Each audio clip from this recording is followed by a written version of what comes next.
Welcome to the Endless Honeymoon Podcast. I'm your hostess, Natasha Leggero. And I'm your assistant. My name's Moshe. We're a married couple, and we like to give advice. It's a good day, Tosh.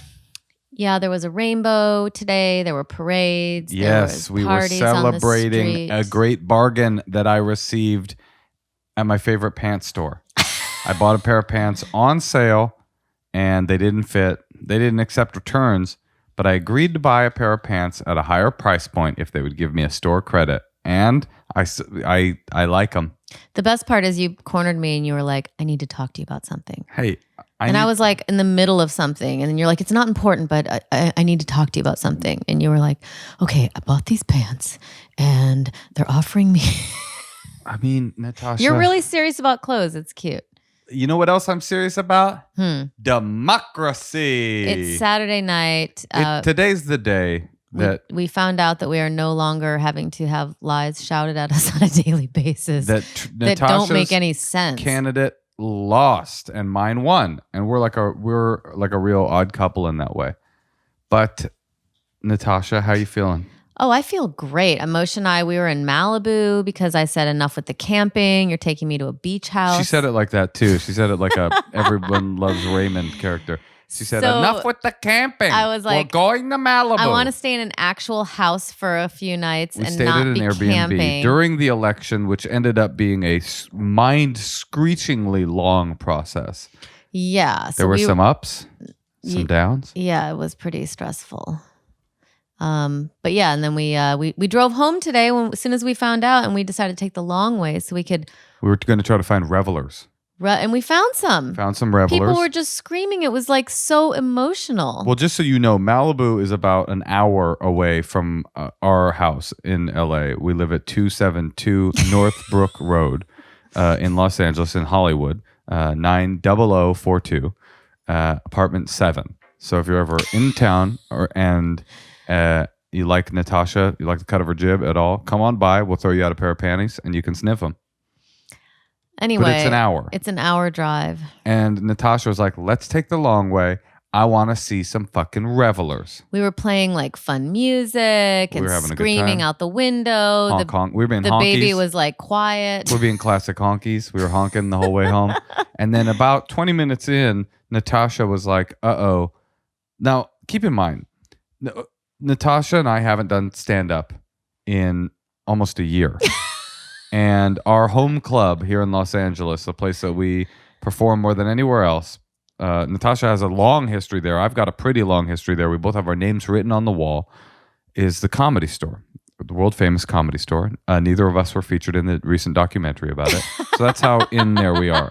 You know. But that's where we perform for 2, 3, 4 nights a week. Right. When we're stand-up comedy performers.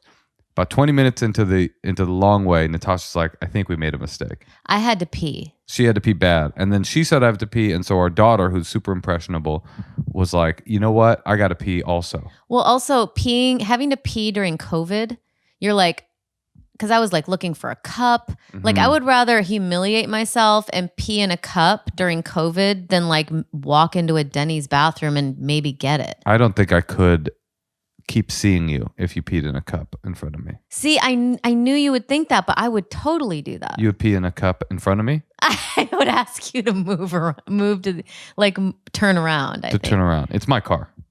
Wait, you would really think that was very unattractive if I peed in a cup? Care. I wouldn't care. I've been to Burning Man. Because I was saying I wish I had a penis. Yeah, I wish you did too every night. I have no problem. Every time we make love, I wish you had a penis. I have no problem peeing by a tree or something. I mean, I haven't really done that, but I was thinking, okay, here's what we'll do. We'll pull over, we'll go by a tree in like a ritzy neighborhood, like that maybe has like a lot of shade. Great idea. And then I'll have... When you're going to urinate outside, you want to do it in a very, very well, rich we were neighborhood. like in Bel Air and like going all, because we took this really long way all through LA. Through Westwood and Bel Air. Anyway, it got to... But can I just tell you what, in my head, I was like, I'll squat, she'll squat. We'll squat. Just by a tree. You dip, we dip. And that kind of seemed to make sense for me. But you didn't do it. We didn't do that because I couldn't convince you to stop it in front of a house. No. And then at about the Sunset Strip, so we're now about 30 minutes into the drive, Natasha's like, I can't bear it anymore. And there to our left was our home club, the world famous Comedy Store. the place where we are, the place that we work there. We know everybody there. And so I was like, well, why don't we stop there and see if anybody's working? And so I went. We pull in, and there was some there was activity. Car. I don't know. I knocked on all the doors. You did knock. So here's what I did. I knocked on. There was like three. There was like a service entrance, the comedian's entrance, and then the other entrance. I knock on them all, and I have to pee so bad. No one comes like in 5 seconds. So I run over to the alley, like it's like right around where the door is. In the parking lot. In the parking lot. She squats. There was a little grate. Squats over a grate. And starts pissing, and then. But wait, hold. I just want to say, as I was doing it. The knocks. Okay. So. Yeah, as you're doing it. As I was doing it, I was like happy just to be there. Why? Just to be at the store? Because I miss it. So So let me just get this straight. You got your panties around your ankles. You're squatting over a grate in a hot garbage alley. You look over at our home club and see your name written on the wall, and you go, God, it's nice to be back home. I was just feeling like just being glad to be in that parking lot. And then, because so many stories. And I was thinking that a man would totally do that, like piss. If he had to pee, he could just walk over and then like stand up, kind of like. Here's what I would do if I was a man. It's 10 o'clock in the morning, Saturday morning. But if I was a guy, I would undo my pants and just kind of like pretend like I was. A little slower. What do you mean? Say it slower. If you were a man, you'd. I would undo my pants. Oh my God! Who are our sponsors? The audio porn people. Dipsy. That's right. This story belongs on Dipsy. I would undo my pants. Oh yeah. And I would pull out your cock.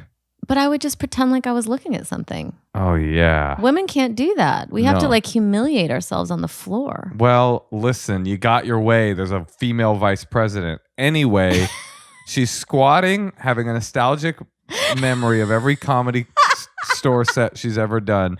When the seeds of knock that she planted earlier came to bear fruit. And the man who probably was the janitor scrubbing one end of the club and put his mop down. Might I say, did not recognize me. Came all the way out, opened the door. What do you mean he didn't recognize you? I mean, because when I started talking to him. Oh, you talked to him? Because you jumped in the car like, go, let's drive. Like, let's get out of here.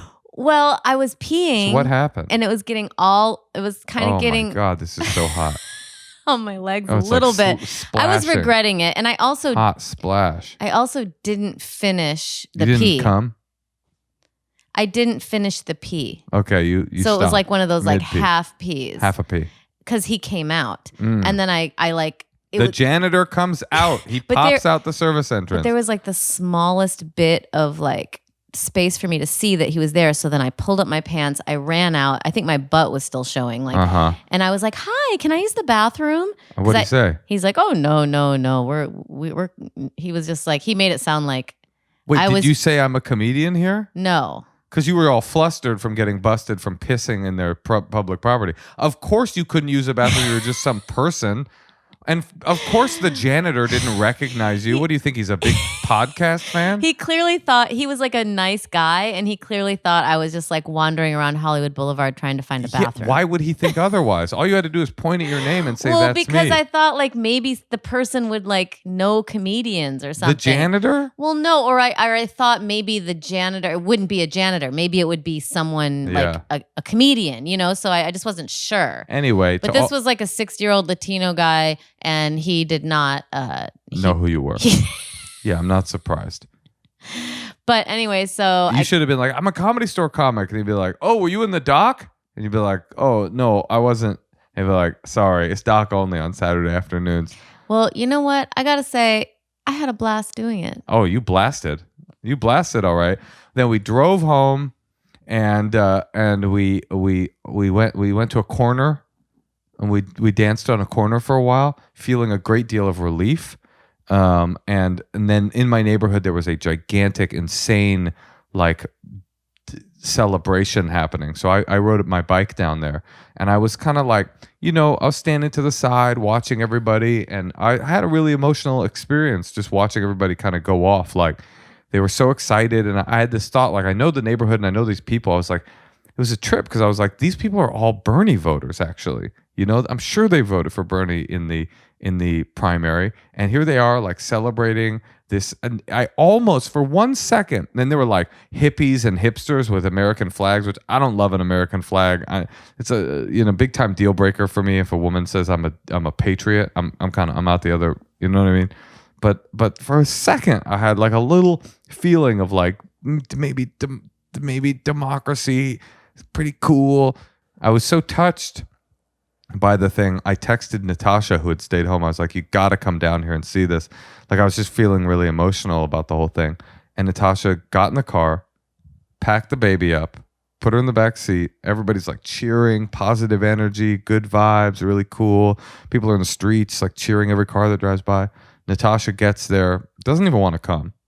Right. Well, I already danced on the street. Right. We had already done that. I was like, you got to see this. It was really fun for me. I have a toddler. You do? I don't necessarily. And Moshe, you were suggesting to wake her up from her nap to bring her to a potential COVID dance party on the street. I was pretty far from everybody. I'm still pretty safe. I hear you. But with a toddler, they want to run around. It's on a busy intersection. It didn't seem like a fun time to me. At any rate, she was like, okay, I'll come.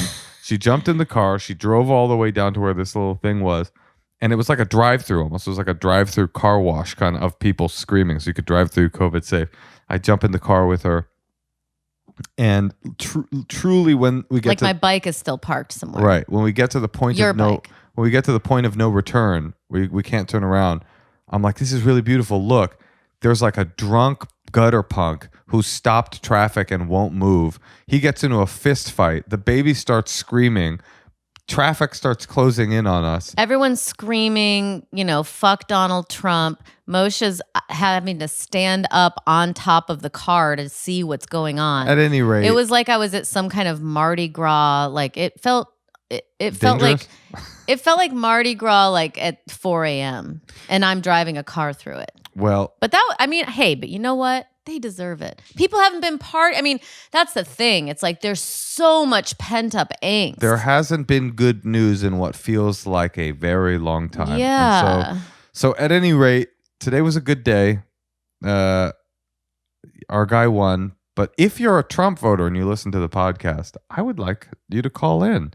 Tell me how you're feeling. Wouldn't that be nice? We don't have any Trump supporters. You think no? Have we alienated them all at this point? No, it's just like I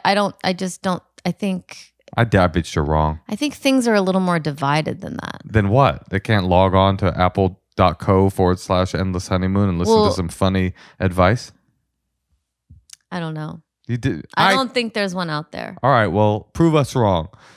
We'll talk to you and see how you're feeling in the wake of this. But I'm feeling good, feeling light. I mean, here's the thing I was telling Moshe, even if Biden didn't do anything and didn't change anything, it would still be so much better. And I think that's why everyone's feeling so much relief, because like they just don't have this insane person, just consuming their thoughts. It was he like ate your thoughts. Like he was just like we gave him so much of our energy. Right. You more than me. I mean, I would at least, I had never pressed on a video and actually listened to him like for intentionally, Right. Like I tried to block it out as much as I could, but he's really like poisoned the populace. I mean, don't you think? I do, yeah. And then I watched Biden's speech tonight and I was like, oh shit. Like, I don't even know if I could see the forest for the trees with his speech, because it's like, obviously Obama was the best rhetorician that we've had Bill Clinton too. He had some juice, but in my lifetime, probably Obama would be the best like speech giver. But I was watching Biden's speech and I was like, God damn, this is so refreshing. Just a person, even if it's a facade, and it probably is, a person pretending to be like decent and anyway. And Moshe and I were cooking, and it was on in the kitchen on a computer, and he was talking, and it was kind of inspiring. We were trying to cook, and then my daughter came in, and she was there, and then Moshe turned it off, and I was like, no, keep it on. And then it just felt so positive that I wanted her to hear it. Oh, to have a presidential speech, you want like turn the computer off. Well, it wasn't even a president. It was just like hearing this man talk about uniting things and just be everyone feeling like they're together and on the same team. And I feel like every time Trump would talk, I honestly like it was one of my goals to shield him from her. Well, that's the thing that I think, and again, we're not a political podcast, and that's something I'm actually really looking forward to as well, is probably not being dominated by thinking about presidential politics all the time. We could just focus on this silly secrets and bullshit. But it was so difficult to detach your brain so that it would always come up on the show. At any rate, what a nation is. So this is me actually being political. But what a nation is, and I don't really give a fuck about nations or countries, but I understand that they exist, and what they are, the only power they have, I mean, they're fake, you know? A nation is fake. It's just like, it's a landmass that people conquered and decided to name, right? It's like there's nothing inherently true or real about France or the United States of America or England or anything else. So if a nation is anything at all, it's a collective belief system that it exists, right? And that you can keep going, that it matters and that it has values and it has things that make it, right? And those things only count if they're agreed upon. It's like money. Right? Like, you know, like the idea that money only has value because we've all collectively decided that it does, right? Like money inherently is worthless. It's valueless. But we've decided, you know, I mean, it really is valueless. Like it used to be backed up by gold, right? The dollar used to be backed up by gold in Fort Knox. Then they did away with that because they were just like, you know what? The belief alone is worth the price of gold, right? It's like, I believe that a dollar is worth a dollar, even though everybody knows that a dollar bill is worth nothing. It's worth the paper that it's printed on, right? So money only has value if people believe that it has value. The same thing is true with a nation. Like, it's just, do you collectively believe that this is a country and that we are a society and that everybody lives in the same place and that we share values and we share laws and we share... Well, the opposite of that is anarchy. Well, I guess so. Although there are things like benign anarchies where they all believe in the values of anarchy, right? But so when you're so unbelievably divided, right? When the rhetorical point of your leader is just to divide, then the shared values fall apart, and then the nation becomes rendered kind of inherently meaningless. So, like watching Biden's speech, I'm like, you know, even if this is hot air and bullshit, like. Hot air and bullshit. Obviously, policy is the most important thing. Trump's only instinct is to divide. That's right. And hearing someone who was not talking like that at you, it was just like he's essentially. I mean, I'm sure the right thinks that it was insincere and that he's going to make us drink Starbucks. Right, we're all going to drink Starbucks. But that's exactly like it. He's basically. And I think that idea got paid short shrift over the last 4 years, is how important it is, if anything, a president's job is to feed us. And maybe this is just being a sheep that wants to be fed an illusion. I don't know. But it's in some way to feed us this idea that the dollar bill is worth that much gold. That the society is actually something that exists. If there's anything that a figurehead is beyond policy, which is the most important thing, but secondarily, it's that you become this kind of like lighthouse in the tumultuous sea of society. So watching a speech where somebody was even attempting to do it, maybe it's bullshit. I mean, I wasn't blown away by. You know, Obama was very inspirational. And then, 4 years later, I was like, well, this doesn't seem like things have changed. Well, we're all in an abusive relationship with him. With Trump. Yeah. I mean, we're kind of in an abusive relationship with the government in general. And at least we got a sweet talking man now. That's but worth here's something. The problem, Moshe, is that 70 million people, like almost half the country, did vote for him. Yeah, but he was talking to them too. That's what I'm saying. That's true. It might be hopeless. I am more of a cynic than I am an optimist. It might be hopeless. We're divided because that's what Trump did. Well, I don't believe that.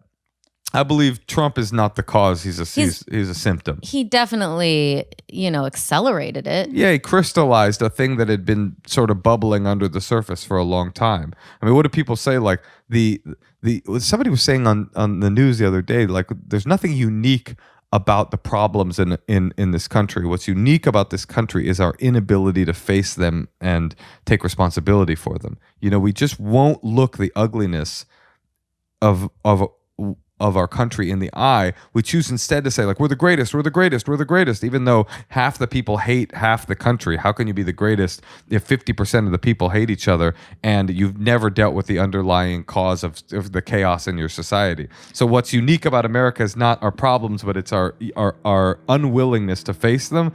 At any rate, maybe it's time for us to face them. Maybe this is happening now. I don't fucking know. And people don't want to pay higher taxes, I guess. That's why you would vote for him. DT. I can almost understand why rich people like Trump, but I don't understand why like working class people like Trump.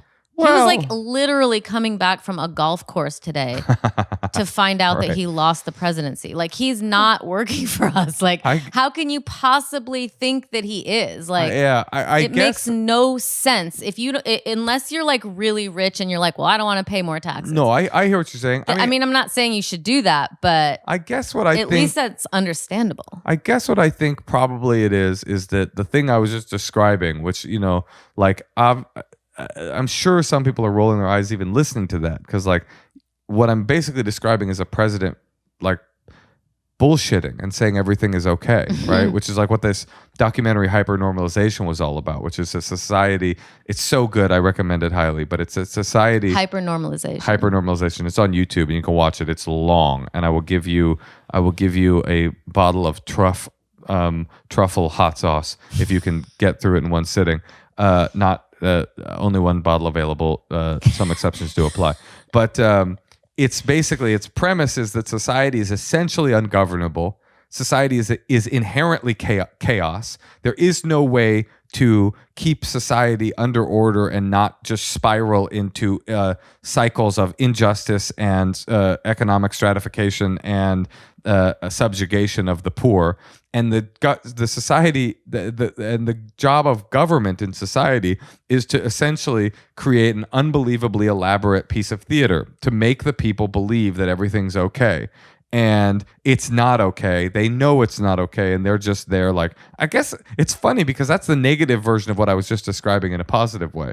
But I guess if you were a working class person and you started to, because eventually the rope runs out, you're of that theatrical performance, eventually you go like, this is bullshit. It's been 46 presidents in a row, and none of them have done shit for me lately. They don't fucking care. Then you would go, well, fuck it.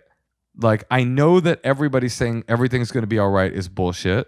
So how about the guy who's saying everything isn't all right and is just like a creature of pure id and will just like ejaculate pathos all over? His first thought just ejaculates out of his mouth. Doesn't matter that it's coarse and vile and dividing and ugly. At least he's like speaking the truth. I guess I can understand how somebody goes, fuck it, let's do that. I think that people who are Republicans don't want to have to help pay for people who might have less than them. That could be true too. And I think you either, that's very reductive, but I do think that why do Democrats want higher taxes? Because they want to like help more people. Well, yeah, well, I guess the essential... Okay. And Republicans are like, well, you should do it yourself like we did. And yeah, we want to keep all our money and pull yourself up by your bootstraps. I guess that is the basic dichotomy of Democratic political ideals and Republican political ideals. Democrats believe in the power of the state and equality to help to lift society up. Yeah. And Republicans believe in the power of the individual. That those are the kind of dominating forces in the two camps. Right. And how do you feel? I feel like I want to help other people. I do believe. I think the reason that I vote Democratic is because I believe. Well, I think both of them are filled with vile corruption and horribleness. I do think that at a certain size of society, the individual will not help. They are not altruistic enough. The free market cannot, a capitalist free market that doesn't have regulations on it is incapable of actually producing equality, because the corporation and the market wants more capital. And so eventually people, I guess am I describing that I'm a communist? I can't, no, but I think like eventually I know. I was like, wait, so that's what everyone used to always, that's like the big thing. Like, oh, you're a communist. Like, we don't use that word much. Well, I don't think communism to me is the goal either. I think like, this is what's funny to me, is everybody wants to say like first of all, it's very funny to me. And I don't know if this is long-winded or not, but it's funny to me that everybody was like, Biden's a socialist. It's like all the Democratic socialists were like, we fucking wish he was a socialist. Did you miss when he beat the socialists? Bernie was a socialist. And that's what was a trip about this parade today, is I was like looking around going, wow, why, all these like Bernie voters are like this excited about a little relief on the pressure valve. Like there's something beautiful about that. But even the level that Biden's at, he can still make a difference and help people. Let's hope. And you can still keep you don't have to go to like, we don't own individual property. Right, but to think of calling Joe Biden, a 47-year career centrist that would have been a Republican in the 50s and 60s based on his policies, a socialist, is laughable, because it's like, I wish he was a socialist. And also the idea of demonizing socialism is so funny to me, because it's like, not nobody. Some people, I know some Marxists, some actual communists, I guess they want that. I don't want that. I don't think anybody in the vast majority of people want that. What's really obvious, what works, is a combination of democracy and socialism, aka democratic socialism, aka what they fucking do in Europe. And guess what they have in Europe? Super high happiness quotients. They're happy, and they're not like slogging under like the comrade state, scuttled all of your income, and you're now working in a gulag if you don't pay fealty to the state. It's basically like here, but they don't go broke because they need a kidney removed. So a centrist Democrat can't create that, because they can't give you like free health care or something. I think that, but and I'm not saying that there's no corrupt Democrats, obviously. I mean, there are definitely corrupt Democrats. I just think idealistically it's so superior to being a Republican and not wanting to share any of your money. Well, I think that right now, I honestly have come to believe that Biden is kind of the guy for the job. I don't think this country, as much as I wonder what would have happened if Bernie had won, I think that the fact that the country's so split. Now, you might be a Bernie supporter and go, it wouldn't have been this split. But I kind of think that it would have, and it would have been worse. Like, I think that what this country needed with this level of separation was 4 years, because let's be honest, Joe Biden ain't making it to a term 2. It is 4 years. Let's hope he makes it till January. Yeah. Actually, I know what happens if he doesn't. What? Kamala Harris becomes the president. Before he's sworn in? I'm pretty sure I'm right about this. And the House she selects a vice president, and then the House has to approve it. They have to say yes to it. To her vice president, or to the whole package? She can't just pop in a new... she's got to get her vice president approved, but she's the president? Right, because we voted for the Biden-Harris ticket. That is the ticket that won. So we're old Sleepy Joe to go to sleep forever. Kamala would be the president, and she would select someone to be her vice president, and then it would have to be approved. And also, complete fucking mayhem would occur on the streets of America. Well, that's not going to happen. So tell me what you were saying, though. I was saying that I think that 4 years of a centrist who's being leaned on by the left, but who is also leaning back on the left, is probably the only way Trump didn't get a second term. Maybe I'm wrong. Maybe Bernie would have won. There's no way Bernie would have beat in that razor thin, It's possible, though. No way. It's possible. He could have won. He could have won Ohio, and because he was like a union guy and a working man guy, and he's certainly not an establishment politician. And also, he could have won Texas because he had incredible support in the Latino community, and that support kind of fell apart for Biden. And Anyway, this is the most The way political Bernie we've was ever been. talking, the way Bernie was talking about Joe Biden today, I've never seen someone's opponent talk so like enthusiastically. Well, and I they're- think that people are just really excited. Totally. And they're homies. You know? I didn't They're know like that. old friends. I mean, they've been senators together. Mm-hmm. They used to fuck. Do you know that? In the 70s. Okay, Moshe, let's take a call. Okay. So moving forward, this is the most political I think this podcast ever has been and ever will be. Are you going to explain another? The Electoral College? Yeah. So basically the Electoral College is, well, it's a legal fiction. I feel like you would be able to explain it. I can tell you this. Please don't. No, I'm I won't. going to I'm forbid not, you. I'm not going to do it. I will tell you this. Please don't. If you are confused about the Electoral College, I would like a breakdown. No. I did a podcast.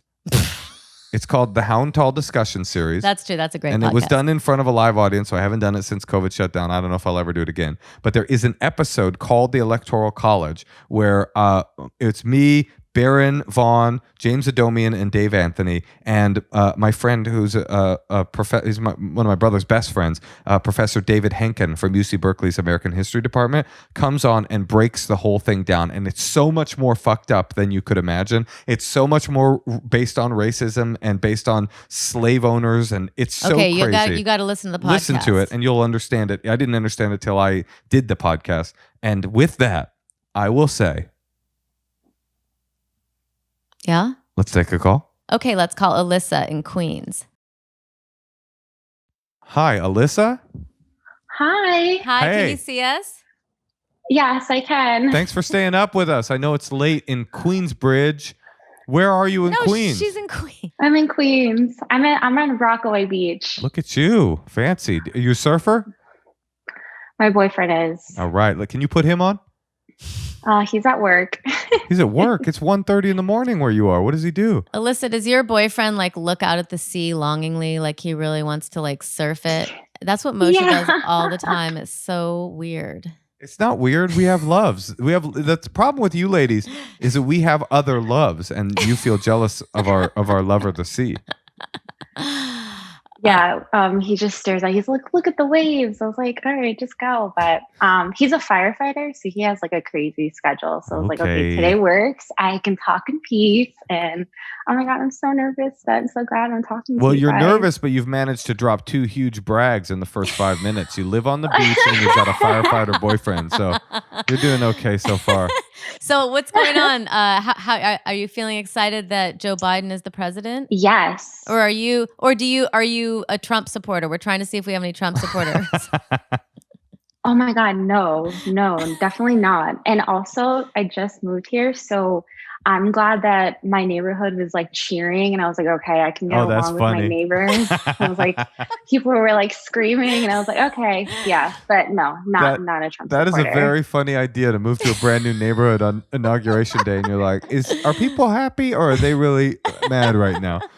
Alyssa, how can we help you? Okay, so I just moved in here. Sorry, I don't want to keep saying that, but I actually hate my job. So I'm at the point right now, I'm at my breaking point where my job stresses me out so much. And I've been at my work hours are nuts. I'm like getting up at 8 in the morning. I'm working until 10 in the morning. And Wait, I hold feel on. like You wake up at 8 in the morning and work till 10 at night. yeah. Okay, got or it. around like 9 p.m. and it's just like long hours and continuous. And I'm like starting out, I'm like pretty fresh in my career. I'm like 2 years in and I'm trying to find a new job, but ultimately I want to approach my boyfriend and saying like, hey, and I hate to say this in the middle of pandemic, but I think I just want to just like leave my job and just actually just focus on finding a new job. And I don't know how to approach him on, embarking and trusting myself and being like, hey, I'll cover like what we have on the household side of things, but I don't know how to approach him and saying like, hey, have faith in me. I need to do this for my own like mental sanity. Do you want to marry him? Oh man. Sure. I mean, are you guys like thinking of a future together? Like, do you guys ever talk about having a kid together? Maybe not marriage, but like a family? Maybe not yet. I don't think maybe like a family is on the table right now. Maybe in another like 10 years or so. Right. So you want him to fund your employment search? No, not at all. I think I would be able to take care of that on my own. Wait, so what's the issue? You just want him to not think you're a deadbeat? Yes. Oh, got it. I think he'd be inspired by you. And that's the thing. See, you don't know if you want to have a baby with him yet. And it's like, excuse me, sorry. She has COVID. You don't know if you want to have a kid with him yet, but here, let me think about how I want to say this. Doing what's right for you through all of this and being really like bold with your choices and seeing how people react to you, that's going to make you decide if you want to keep staying with them, you know? So like taking these big risks and seeing how he reacts, if he like freaks out and he's like, I don't want you to change, I want you to stay the same, you know, it's like you kind of know that maybe you might not want to be with him, and also you might want to go off on your own and meet somebody else or just be alone. That's true. I mean, I don't think that I want to meet anybody else. It's just sort of like, I don't know if other people have been in this situation before, but like, hey, like, I need to do this like for myself sort of thing. And I mean, he has a crazy schedule. So it's like, sometimes he won't even be here when I'm working this late, but you know, I don't even know how to be like, hey, I want to quit my job, but I think you're afraid to quit your job. That's probably true. Wait, I have a couple questions. Wait, did you have a breakthrough, Natasha? Or wait, I don't want to stop your breakthrough. Well, she keeps saying it's like she's worried about what he's going to think about her quitting her job, and it's like these really long hours, but he's not really there, so he doesn't even know I'm working, but I'm still going to pay for it. It sounds like you're kind of afraid to take that risk on your own. And you think she's like doing some transference to go like, the thing that's holding me back from making this big decision is I don't know if I want to tell my boyfriend lest he think I'm a loser. Maybe, I don't know. That's interesting. What do you think about that? Yeah. I think that sounds about right. Like I wouldn't want him to be like, oh wow, like she's just gonna just like quit her job. No. Alyssa, what Natasha's saying is she thinks this is bullshit.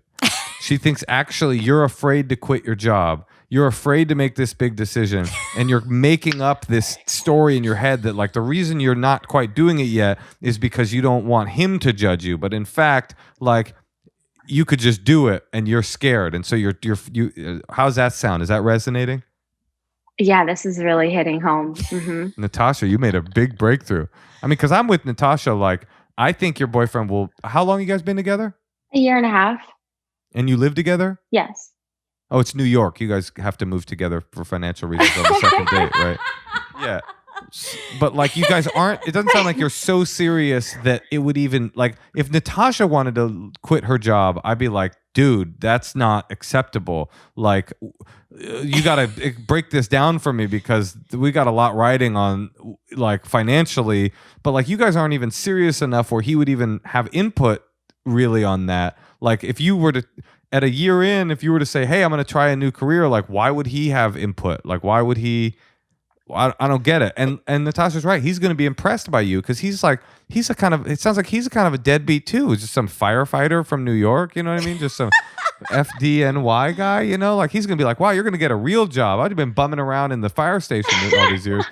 I have an idea. I think you should quit your job and tell him and ask him if he'll float you for 2 months. No, she doesn't even want him to float her. But just have him do it so then she doesn't have to get stressed out about her next move, right? Because she's not exactly sure what she wants for her next job. She doesn't want to rush into another job she hates just so her boyfriend doesn't think she's a loser. Why not? Just see if he could float you and you'll pay him back. Just so you don't feel like self-conscious for those 2 months or 3 months. And it's fucking COVID. Like, how are you going to get a new job? But asking him makes it so that he can have input on the decision. Asking him to pay gives him, now has stake in whether or not she quits her job, because he can be like, in 2 months he can be like, whoa, you're a fucking loser, you still don't have a job, where's my money? And I don't like that idea. I hate it, actually. Well, I would. You stand behind it? I know why you don't like it. Why? Because yeah, you know. What? Feels anti-Semitic, whatever's happening right now. I don't know. Okay, Alyssa, I have 2 questions. Okay. What do you do now, and what do you want to do? What is the thing that you're not doing? So right now I do marketing for lawyers. which Why would you want to quit that? That feels like, to me, it would fill you up. From 10 a.m. to 10 p.m. Yeah, that sounds like it would put wind beneath your wings and give you an identity. It's as significant as what your lover does for work in terms of personal identity and meaning. At least he likes it. And personally, you know, I think it's so hard to say, like, right, this was my first job out of school. So, but ultimately my goal was to just do marketing, like for a consumer, I guess, like a product, you know, nothing even crazy. Maybe like a cool, like food brand, like something like, I don't know. See, that's like what I'm saying. like gummies. She like gummies. Yeah, I don't know. Something, you know, something like food oriented or like, you know, something beverage oriented. I want to get in like food and beverage, like kind of like marketing. So you don't even want to branch away from marketing. You just are bored to death with she's creative. Okay. She's like, she wants to be in a more creative job. Right now she's like doing lawyer stuff. Totally and boring. Creativity takes time, and thinking about like what you want your next move to be. You have to think about all the people you know who are doing what you want and maybe email them. Or like reach out to anyone you know who you think, you know, just it's going to take a while to like figure out what that is. All right. So have him pay for your rent for 2 months. Okay. Well, I got some idea. And pay him back. I hear what's happening now. My friend Troy is an entrepreneur, and he started like 1,000 businesses. And he once said to me, we were talking about business. He said, you know what? All it takes to start your own business, it takes balls. And I always thought, I know that was a little crude and crass, but I always thought there was something right about that. Like to become an entrepreneur, but not even in your case an entrepreneur, but to do the thing that you want to do, it takes like decisive courage. Like, fuck it, I'm doing it. And a lot of people don't have courage, and that's how they get stuck in the same unfulfilling job for 40 years, just with the sunken cost fallacy of like, I've been here already for 30 years. If I make it to 40, I'll be able to do blah, blah, blah. There is never, what do you always say? There's never a bad time to... Oh, never a good time to do a bad thing. Yeah, although that doesn't really apply here. Like, if you know you want out, you need to, I would say you pull the trigger now. And here's an easy first step, because it's a lot more scary to pull the trigger on quitting. You've got this boyfriend in front of you. Here's a very easy first step. You go to him and just say, I don't like my job and I'm quitting and I'm going to find a new one. It seems like that's your first step. And then once you do that, it'll become real for you. And then once you say it to your boyfriend, then you'll make the decision and you'll do it. That's what I think. That's great advice, both of you guys. Well, you're welcome. Wow. Good luck. Yeah, and enjoy your perfect life. I mean, it's hard to feel sorry for you. You have a mildly unfulfilling job while you stare at the sea and make love to a muscle-bound firefighter from New York.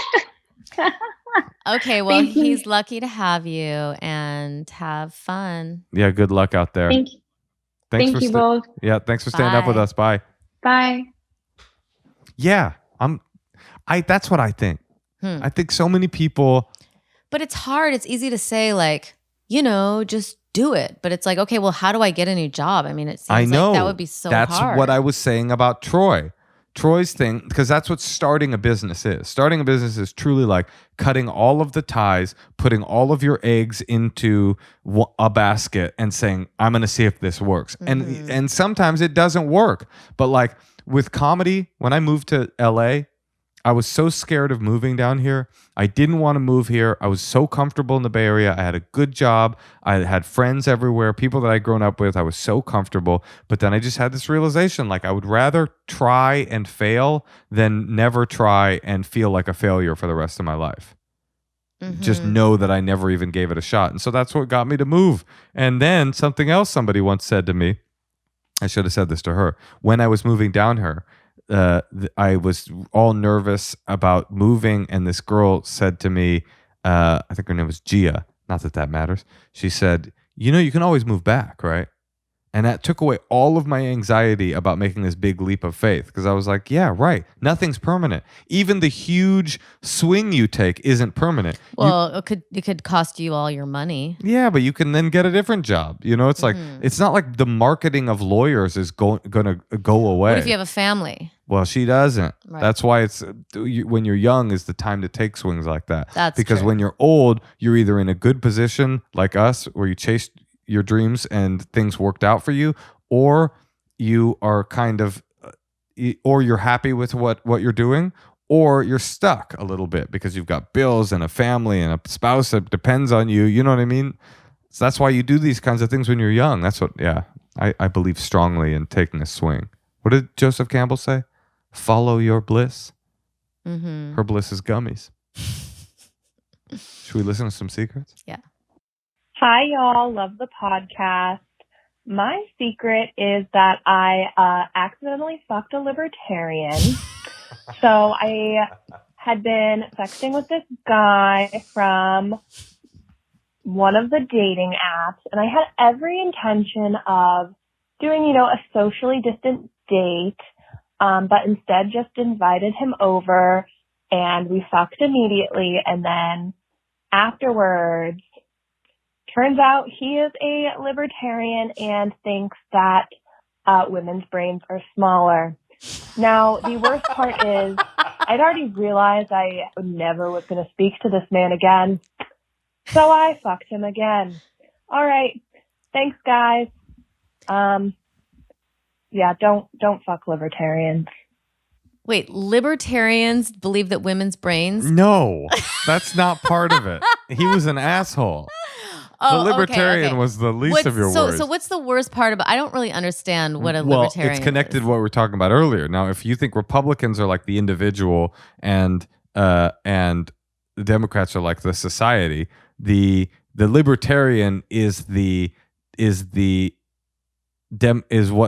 Democratic Socialists are to the Democratic Party what libertarians are to the Republicans. They're further they're not more conservative. They're more in the individual rights thing. They're like... So is this girl a Republican? Why does she think a libertarian is so reprehensible? Well, there is something... I mean, if you think that a society not paying for its poorest people's needs is reprehensible, then you would think the Libertarian Party is really reprehensible because they really believe that.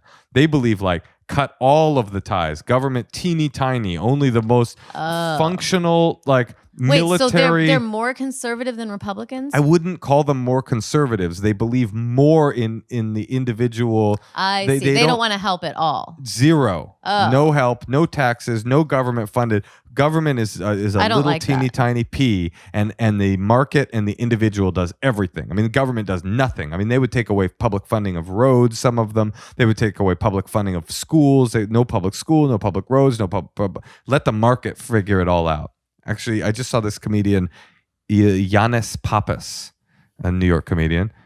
He had a bit about libertarians. I thought it was really funny about the free market. Anyway. I've never met one. Well, okay, you've never met one. Here's an interesting factoid for that ass, since it is election night. You know, everybody was like all angry at Jill Stein when... Is she a libertarian? No, she's a Green Party person, right? That's better. She's actually Green Party is probably to the Democratic Party what Libertarian is to the Republicans. I think that's a more accurate analogy.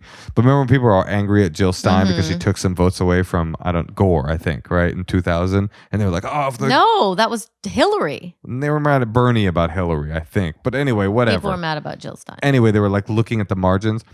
Whatever. So Donald Trump, he ran a very competitive election, right? As we know. And in almost all of those states, the margin of vote differential was really small. Well, Joe Joergensen is the name of the libertarian presidential candidate. In every state that Donald Trump lost, the libertarian, who is probably, if you don't vote libertarian, you're probably going to vote Republican. In every single state, Joe Joergensen got like just over the amount of votes that Donald Trump would have needed in order to win. And so in the same way that all these like, angry anti-Bernie people were like lambasting Bernie for 4 years, they're over there right now on all these like right-wing Reddit pages, just like, you fucking libertarians, you took this away from us. So now they're having the exact problems that the Democratic Party had because of Joe Joergensen. And I just want to say thank you, Joe, and thank you, libertarians. Without the libertarians, Biden would probably not be president right now. So thank your lucky stars for old JJ. And I think you should fuck that guy because you clearly liked it. Yeah, I know. It was obviously good, right? It was good sex. Can you imagine how good at sex that guy had to be to say something like, women have smaller brains, and then you're like, oh, I'm going to go back for more. Have you ever fucked somebody you dislike? I feel like I've asked you this before. Honestly, no. It's a special kind of sex where you're just like, ugh, but also, All right, I get it. yeah. Let's right. play another secret. Hey, here's the secret for you guys.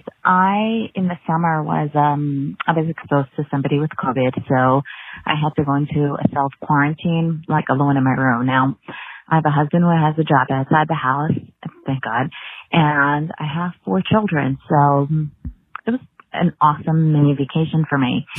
I was alone in my room for 2 weeks, and my kids couldn't come in and bother me. They had to take care of each other, which was really nice. At some point, I got bored, started going through my closet, found some weed and some old, God, what is it called? Freaking, rolling paper. Rolled myself a whole bunch of joints, and, oh God, the rest of the time just passed blissfully.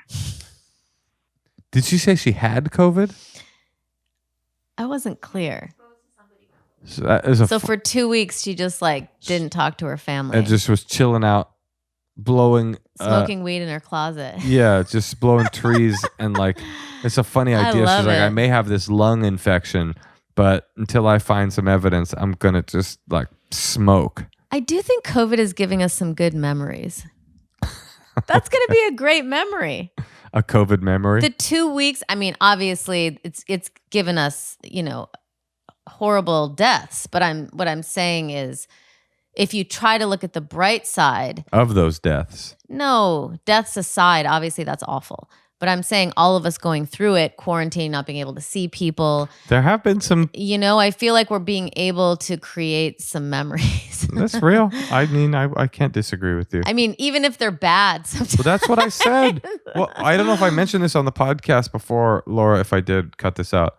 But I saw this tweet from somebody that was talking about COVID and I can't believe that the ineptitude of blah, blah, blah has robbed us of a full year of our life. And I was just that's bullshit. It didn't rob us of life. This is life. Life is filled with this. It's filled with challenge. It's filled with weirdness. It's filled with, circumstance. And then you make the best of it. But then people die and, and then if someone close to me died, I think I would probably... I got a couple family members I could do without. I could think of a couple of distant cousins. I'm just saying. Let's play another secret. Hey, Moshe and Natasha, big fan here. Love the podcast. I've got a little secret. So basically, when I manscape, I will do pretty much head to toe. I'll cut my hair. I'll trim the chest, everything all the way down to my feet, whatever, legs. So what I do is I usually lay down a towel to manscape. It kind of makes cleanup a little easier because all the majority of the hair ends up on the towel. Well, then what I do, I live up on the 4th floor my building in the city, and I would take the towel outside over my patio and clean it off the patio. And that's kind of what I do. Sometimes I feel bad for any of my neighbors that live downstairs, but also I kind of don't really care. So, and it's pretty much all hair, whether it's from my head, from my chest, from my butt, or my pubes. It's all that hair, and that's kind of how I end up cleaning up the mess, and that's my secret. Hope you enjoy it. Bye. My friend said to me the other day, he said, you can tell a lot about a person what they do with their dog's shit. And the same goes for your pubes. You can tell a lot about a person by what they do with their trimmed pubes. Yeah, don't throw them off a balcony like an old European woman dusting a rug. And then all these gets in these kids' hair and women's faces. Don't do that, please. And if you're going to do that, use Manscaped. I get Manscaped. it. I get it. I could almost, I think I would do it, but the third time I would feel oh, what if this if it's busy and there's people walking by. Does he live in New York City? A 4th floor apartment. Yeah, that's not good. I guess, you know what? If no one walked around, I might maybe do it. Oh, so now you're on this guy's team. If it was if it was just a yard. If it was 1 o'clock in the morning and you're listening to ABBA, you're high, dancing around naked, no hair whatsoever on your entire body. Moshe, yeah. You'd flap in the wind. What? Do you shave your legs? Hell no. He was almost seemed like he was trimmed his leg hair. No, he shaves his legs. He cuts all of his body hair off. That's a lot of hair to throw off a balcony. Depends on who he is. Depends on how hairy he is. I like that he wouldn't say pubes the first time he went through his whole body. He's like, my hair, my armpits, my arm hair, my knuckle hair, my leg hair, my thigh hair, my back hair, my lower thigh hair, That's my why shin I'm hair. saying he's clearly hairy. Yeah. Anyone who's got like a ritual around grooming their hair, like that frequently, a man, don't you think? If you have to like, I guess you need a haircut. It's kind of cool if he does opera while he unfurls the hair. Sounds like a good time. Speaking of good times, I think now would be a good time to do another phone call. Okay, let's call Joel in Nampa, Idaho. What's going on there? Nampa? Okay, now I told you we have Trump supporter listeners. Do you think he's a Trump supporter? Let's find out. He definitely will know a Trump supporter. See, I don't even know anyone who knows. Well, no, I know people who know them, but I don't know any. Your family, there's Trump No. supporters. Yeah, the cousin. They're not. Oh. I don't have any. But my heart goes out to people who do. Hi. Joel. Hi. Hello. Oh, you're not a Trump supporter. We can tell based only on your hello. How did you know? Well, you have some tells, Joel. No, Joel, I told Moshe today that we don't have one Trump supporter who listens to our podcast. I'm sure we do. And he thinks we do. Really? What's up? I don't know. What's up with Nampa? I don't know. I don't like it here. Are you from there? No, I'm from North Bend, Washington. But I go to college. Oh, okay. You're in college. Well, my brother went to my brother went to this Nazarene school, and I'm like, I should go here too. But I'm here now, and I don't even like it, so I don't know what I'm doing. Who would have thought that the college experience wouldn't be exciting at a Nazarene school? Who could have thought? Wait, does that mean that it's a Christian school, specifically Jesus of Nazareth? Or like his like you're like his sect, kind of, right? Is that a special sect of Christianity? Kind of. I mean, there's like a Jesus statue in the middle of campus. Say no more, Joel. We got where you're coming from. Yeah. And I'm pretty gay, so yeah, we know, Joel. Yeah, that's why we could tell you weren't a Trump supporter. Well, no, I'm curious. Does a Jesus heavy school like that, does it accept you for being gay? Well, like people aren't like mean to me, but like during prayer time, like guys won't hold my hands in the circle. So that's the only issue. Wait, aren't they supposed to be saving the sinner? I mean, aren't you you should be their prime target. Yeah, I know. I'm the only one with a personality here. I bet that's true. That is awful. But also doesn't even make sense. If there's one forgive me, Joel, if this is too much. It's fine. If there's one gay guy on campus and that's the guy that you won't hold hands with, you're guaranteeing that he won't become your kind of Christian. He's like, you're an asshole. Why would I join up with you? I know. And also, I have a quick story. Yeah. So there's this guy just staring at me, and I thought he was checking me out. So I don't know how to ask people if they're straight or gay without being offensive to them. So I was just I DM'd him on Instagram. I'm like, oh, are you a straight man? And that's a good, very direct he way. Is, but I messaged this guy from Tinder who talked to him, and he said they were sending pictures to each other. So I'm like, oh, he's probably not straight, but I don't know. And he was just staring at you? Yeah, I do intramural volleyball here, and he was on the other team, and he would just stare at me across the net. So, and just smile, enough to make you come on to him or make the first move and be yeah, right. Joel, this is not a complicated thing to figure out. You're out and seem pretty self-assured and comfortable. Why you're at that school, I cannot fucking figure out. but I don't know. It stands He's there for. He always wanted to live in Nampa. Yeah, everybody wants to go to Nampa. It's every gay boy's dream to spend 4 years. But this guy, I mean, there's obviously a bunch of not as comfortable with themselves guys at the Nazarene school in Nampa. Right. Yeah, Anyway. there's one other gay guy here, and he's in the closet, and he just like shakes because he's nervous all the time. Oh my God. Do you hold his hand during prayer time? Yeah, if you I guys wish. are next. Wait, why don't you befriend him? I don't know. Well, I did like him. Then he like bleached his hair. And Yeah. I'm over him. I'm with you on that. But what about just a friendship? No, just 'cause honestly, you should pressure him to come out of the closet so that you'll have somebody to pray with, because then they'll always be like, okay, you two guys got to pray together. I don't know. He's just a scared boy. So. Yeah. So how can But we he's help? over 18, so. How can we help? I don't What's know. up? What did you call for? Was it just to tell us tales? So Nampa? no. Okay, this is a real issue. So, Because our I advice, have- by the way, before you even ask, is to get out of Nampa and go to a different school. I What is the know. real- I need to move to like LA or something. I don't know what I'm doing I could give you a here. list of cities you need to move to.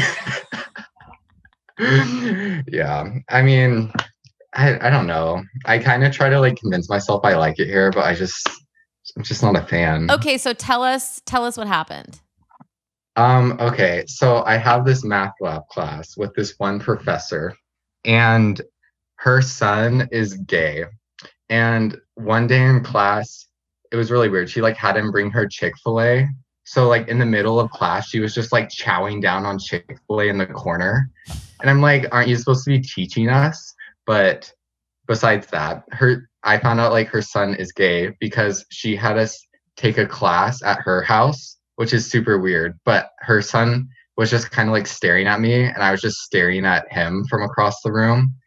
I didn't learn anything in the class, but then he started DMing me, and now we're kind of talking.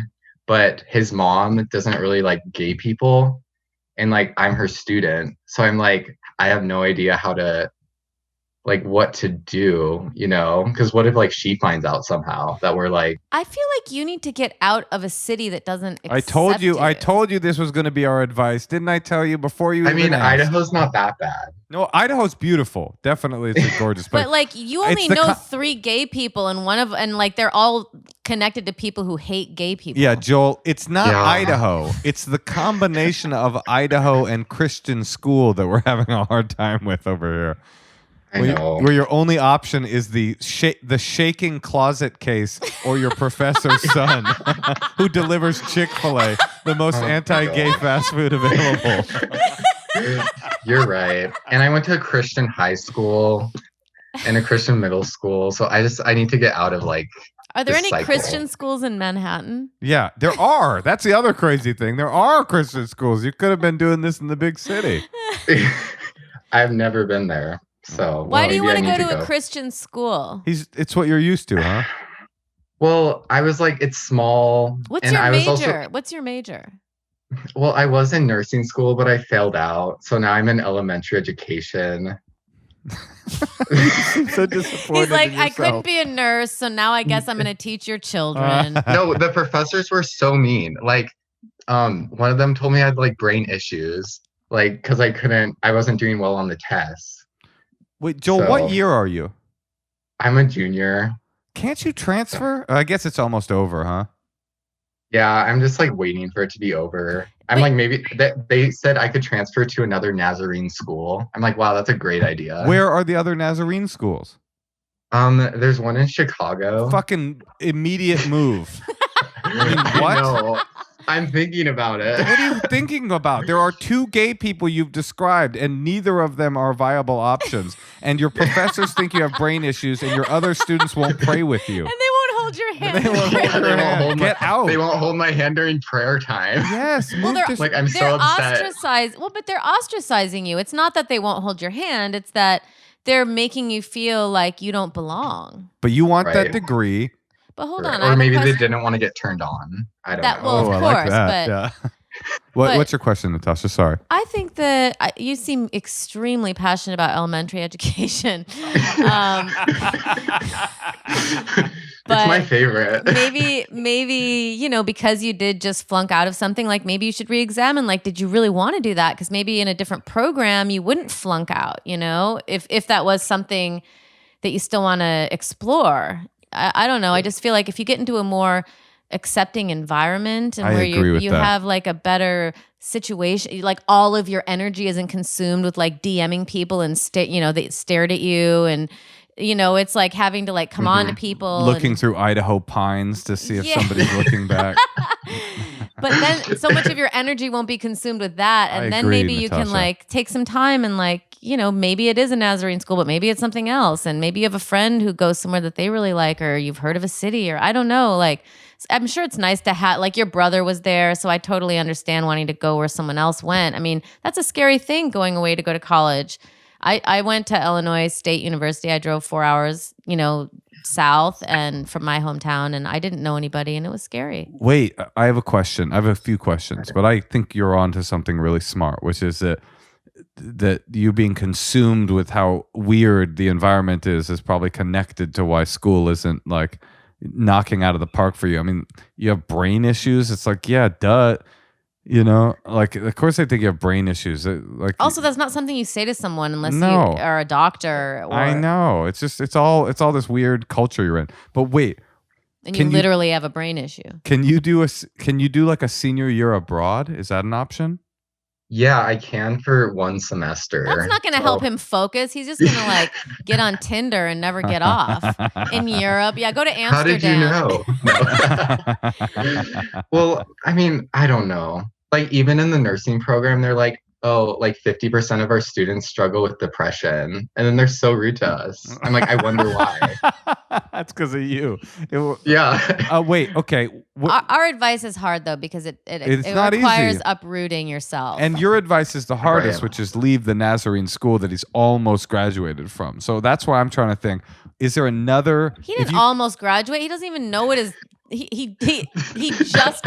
took an elementary education class, his first one probably this week. Well, you're a junior like though, right? It means like this is your second to last year. No, I went to college for 9 years. He's not graduating next year. Well, I took summer classes, so I can graduate on time. Okay. So where are these other Nazarene schools? Break them down for us.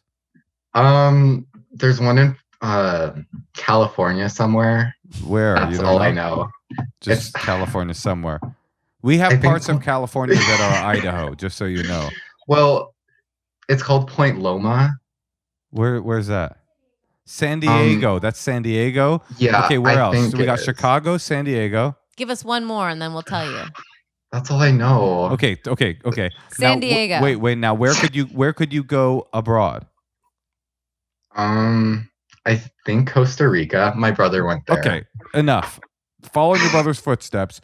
Next semester, this is very simple. Oh this isn't even the answer you were asking for because you were trying to figure out how to fuck your professor's son. But our advice is very clear.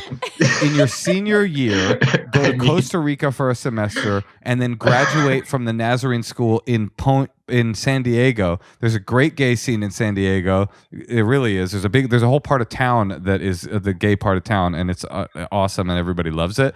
Costa Rica, super awesome. Get out of Nampa. Yeah, I need to go. You need to go. Don't fuck your professor's son.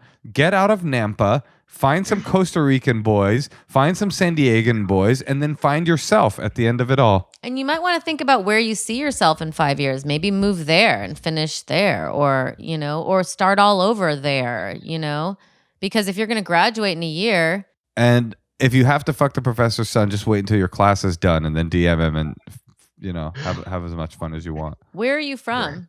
Well, I was born in Fresno, California, but I've lived in Medford, Oregon for like most of my life. But I moved to North Bend, Washington last year. Got it. So you're like that's like the rundown of my life. Okay. Well, we want to give you more life. Costa Rica, San Diego. At the end of that, you will have had all the fun you could possibly have, and you'll be ready to settle down into an elementary school / nursing situation. Right. Hopefully. And don't fuck your professor's son. Yeah, we don't think that's a great idea, but if you're going to do it, I say wait till the class ends. He'll never tell us. But he's mom. really nice. He's going to do it anyway. Obviously, you're going to do it anyway. But just wait so that she can't fail you. That's the only thing you have to worry about. You never have to worry about, I don't know if you know this already or not, you never have to worry about not offending people whose belief systems are offensive. They can all go fuck themselves. So you never have to go like, well, she's homophobic, so I probably shouldn't fuck her son. It's more like, fuck her. She's homophobic. I'm gonna fuck her son. I'm gonna do it on her desk over the coursework. All right. Well, good luck, Joel. Over the Jesus poster. or the statue. If you really want to go out with a bang, over the statue. Okay, that sounds amazing. All right. Good luck. All right. Thank you. Bye. Bye. Bye. Nampa. That must really suck to have people like ostracize you. Yeah, I'm sure it sucks. Like to just be like, oh, that woman's known for not liking gay people. But that dude seems so resilient to me. I'm like, to me, that's a person who's just waiting for his life to start. And that's why I was just like, get out now because your life could start tomorrow. Right. If that dude did a semester in Costa Rica and finished his schooling out in San Diego and was just like, I do my school, but I go to San Diego every night and have fun. It's like he wouldn't even remember this chapter of his life. It's just like, whatever. So I don't think it's a big deal at all. I think that dude will be fine. Yeah, I'm excited for him. That's to me, honestly, he was such he has such a good attitude about it all. I'm just like, this is just going to wash off his back like so much cum. Speaking of cum, come and follow us on Instagram. We're at Endless Honeymoon Pod, and you can obviously, our URL is apple.co/endless honeymoon. If you haven't yet subscribed or rated our podcast, it really helps us when you do that. Rate and review the podcast. Give us 5 stars and a review. It's really, really helpful. And if you have a question, why don't you send us an email at endlesshoneymoonpod@gmail.com. And you can also leave a secret on our secrets hotline. And that phone number is 213-222-8608. Give us a call. We love getting your secrets. If you are a Trump supporter, but you love the podcast. Oh my God, I would love to meet you. Hit us up. We want to talk because we love you. Even though there is one, I bet. I bet it's like a rich girl who like her dad, like that's the problem with Republicans. They usually have Republican parents. Listen, we love you if you voted for Trump, even if we strongly disagree with your worldview. We still want to have you on our podcast so we can make fun of you. We love you and we love each other. And I love you. I love you too.